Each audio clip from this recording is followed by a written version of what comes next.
Welcome to Lavanya's life style. Friends, ఈరోజు మనం ఎంతో చక్కగా శ్రీ షిరిడి సాయిబాబా చాలీసా పారాయణ అందరం కలిసి చక్కగా చదువుదామండి. ఇదివరకు మీరు కోరుకున్నట్టుగానే ఇదివరకు కొన్ని డివోషనల్ వీడియోస్లో మంత్రాలు కానీ శ్లోకాలు కానీ చెప్పేటప్పుడు కొంతమంది అడిగారనమాట.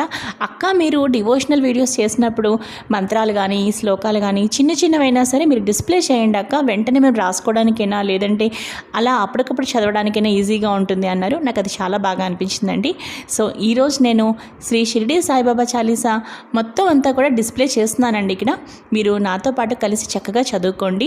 అలాగే ఇది విష్ణు సహస్రనామం అంత మీకు కఠినంగా ఉండదండి, చాలా ఈజీగా సునాయాసంగా పిల్లలు కూడా చక్కగా చదవగలుగుతారనమాట. అంత ఈజీగా ఉంటుందండి. సాయిబాబా చేసే ఎంతో గొప్ప గొప్ప పనులు, భక్తుల్ని ఎలా అయితే సాయిబాబా కరుణించాడో అదంతా కూడా మనకి ఈ శ్రీ సాయి చాలీసా ద్వారా మనం ఎంతో తెలుసుకోవచ్చండి. చక్కగా ఒక స్టోరీనే మనకి ఇలా శ్లోకాల రూపంలో అందించారనమాట. ప్రతి ఒక్కరూ సునాయాసంగా చదువుకునే విధంగా ఉండే ఈ సాయి చాలీసా మనం స్టార్ట్ చేద్దామండి. ఇంకా షిరిడి వాసా సాయి ప్రభో, జగతికి మూలం నీవే ప్రభో. షిరిడి వాసా సాయి ప్రభో, జగతికి మూలం నీవే ప్రభో. దత్త దిగంబర అవతారం, నీలో సృష్టికి వ్యవహారం. త్రిమూర్తి రూపావో సాయి, కరుణించు కాపాడోయి. దర్శనమీయగరావయ్యా, ముక్తికి మార్గం చూపుమయ్యా.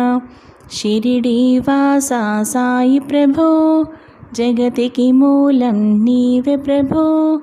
కఫిని వస్త్రము ధరించి, భుజమునకు జోలి తగిలించి, నింబ వృక్షపు ఛాయలలో, ఫకీరు వేషపు ధారణలో. కలియుగమందున వెలసితివి, త్యాగం సహనం నేర్పితివి. షిరిడి గ్రామం నివాసం, భక్తుల మదిలో నీ రూపం.